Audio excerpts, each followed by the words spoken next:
कोलकाता के उत्तर 24 परगना जिले में बारानगर नगर पालिका के वार्ड नंबर 9 में 77वां गणतंत्र दिवस हर्षोल्लास के साथ मनाया गया। इस अवसर पर विधिवत झंडा उत्तोलन किया गया, जिसके बाद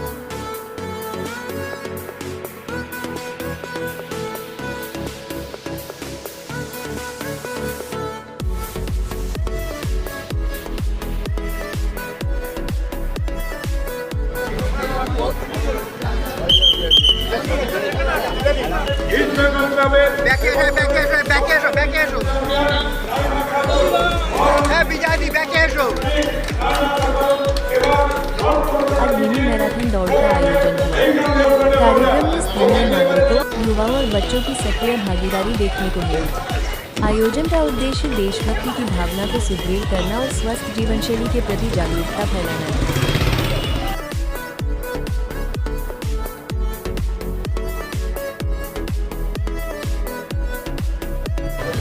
এই নেতাজি পার্কে এক এক করে 29 বছর ধরে এই রিপাবলিক ডে পালন করি।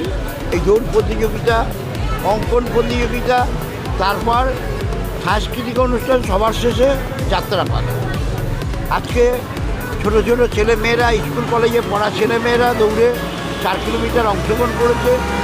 তারা কেউ ফার্স্ট, সেকেন্ড, থার্ড হয়েছে। তাদের বিকেলবেলা আমরা পুরস্কৃত করব। এখন মেডেল দিয়ে তাদের সম্মানিত করলো আমাদের এই কমিটির নেতৃবৃন্দ। আর মহিলাদের মধ্যে 2 জন বেশি পার্টিসিপেন্ট মহিলাদের মধ্যে আমরা পাইনি, তার কারণে ফার্স্ট, সেকেন্ড আমরা নির্দিষ্ট করেছি। তাদের মেডেল দিলাম, বিকেলবেলা পুরস্কৃত করব। ঠিক 3টের সময় দুপুরবেলায় অঙ্কন প্রতিযোগিতা হবে। মোরাললেস 150 ছেলে মেয়ে পার্টিসিপেট করবে। বিচারকের নির্ণয়ে যারা প্রথম, দ্বিতীয়, তৃতীয় হবে বিভিন্ন বিভাগে, আমরা তাদেরও আমরা পুরস্কৃত করব। সর্বোপরি বিকেলবেলা সাংস্কৃতিক অনুষ্ঠান হবে। আমাদের নেতৃবৃন্দ আসবে, তাদের আমরা মাল্যদানে ভূষিত করব, উত্তরীয় পরিয়ে তাদের সম্মানিত করব। তারা বক্তব্য রাখবেন। তারপরে আমাদের জিমন্যাস্টিক আছে, এই মঞ্চ থেকে হবে। সুবিমল দেব তার নেতৃত্বে স্কুলের ছেলেমেয়েরা জিমন্যাস্টিক করবে, দারুণ দেখার মতো হবে। সর্বোপরি যাত্রাপালা ভৈরব গঙ্গোপাধ্যায় রচিত আর মেঘদূত গঙ্গোপাধ্যায়ের নির্দেশনায় দারুণ যাত্রাপালা, যা ইতিমধ্যেই সারা পশ্চিমবাংলার বিভিন্ন প্রান্তে সারা জাগিয়েছে। আমরা এই মঞ্চে তাকে নিয়ে মঞ্চস্থ করাবো, হাঁটি হাঁটি পা। সর্বোপরি আজকের এই দিন রিপাবলিক ডে, বাবা সাহেব আম্বেদকর ভারতবর্ষের সংবিধান রচনা করেছিল। দেশ যখন স্বাধীন হয়েছে, দেশ কিভাবে চলবে, কিভাবে চলা উচিত, মানুষ কিভাবে চলবে, সে কি খাবে, তার কিভাবে খাদ্য খাওয়ার বসস্থান আছে, সেগুলো ব্যবস্থা করার জন্য বাবা সাহেব আম্বেদকর পৃথিবীর সর্ববৃহৎ সংবিধান তিনি রচনা করেছেন। এই সংবিধানের মধ্যে দিয়ে আজও আমরা চলছি। কিন্তু এই সংবিধান মাঝে মধ্যে পার্লামেন্টে অ্যামেন্ডমেন্ট হয়, যার ফলে পরিবর্তন হয়, যার মধ্যে দিয়ে আমরা চলি। বাবা সাহেব আম্বেদকরের সংবিধানের যে ধারাই হোক না কেন, সেই ধারাটা একটা আমার মনে আছে, আর্টিকেল 226, খাদ্য, বস্ত্র, বাসস্থান সরকারকে দিতে হবে। আজকে আমাদের নেত্রী মমতা বন্দ্যোপাধ্যায় নিজের পয়সায়, মানে সরকারি পয়সায়, ওয়েস্ট বেঙ্গলে তিনি বাসস্থানের ব্যবস্থা করেছেন।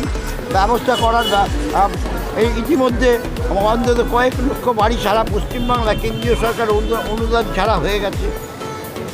আর খাদ্য, রেশনের চাল বিনা পয়সায়, বস্ত্র, যখনই কোনো জায়গায় ফ্ল্যাট হয় বা কোনো জায়গায় দুর্বিষহ ব্যবস্থা জীবনযাপন হয়, সেখানে সরকারের লোকেরা পৌঁছে গিয়ে তাদের জামা কাপড় থেকে আরম্ভ করে সব কিছু দেওয়ার ব্যবস্থা করে। অর্থাৎ পশ্চিমবাংলায় এই সংবিধানের সর্ববৃহৎ আমার কাছে যেটা আকৃষ্ট করে আর্টিকেল 226, রাজ্য সরকার এটা অক্ষরে অক্ষরে প্রতিপালিত করে। আরও সংবিধানে অনেকগুলো ধারা উপধারা আছে।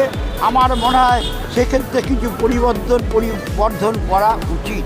নইলে পরে কিছু লোককে বাঁধনের মধ্যে না আনলে উচ্ছৃঙ্খলতার পর্যায়ে এসে পৌঁছেছে। কারণ আমাদের দেশ তো সেকুলার দেশ।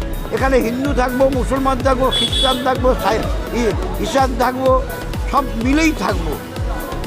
আর সেখানে জাতি দাঙ্গার লাগিয়ে আজকে আমাদের দেশকে ভাগ করার চক্রান্তে লিপ্ত হয়েছে। এর বিরুদ্ধে আমরা আজকে 26শে জানুয়ারি প্রজাতন্ত্র দিবসে এর বিরোধ করছি। যারাই এই ধরনের দাঙ্গা লাগিয়ে আমাদের ভারতবর্ষের মানচিত্রকে টুকরো টুকরো করার চেষ্টা করছে, তাদের বিরুদ্ধে জীবনের রক্ত দিয়েও যারা ব্রিটিশ বিরুদ্ধে লড়াই করেছে, আজকে দেশ স্বাধীন হয়েছে। কিন্তু স্বাধীন দেশকে ভাগ করার চক্রান্ত করছে এই সাম্প্রদায়িক দাঙ্গা লাগিয়ে। আমরা কিন্তু রক্ত দিয়ে তাদের বিরুদ্ধেও লড়াই। আজকের দিনে আমাদের শেষ।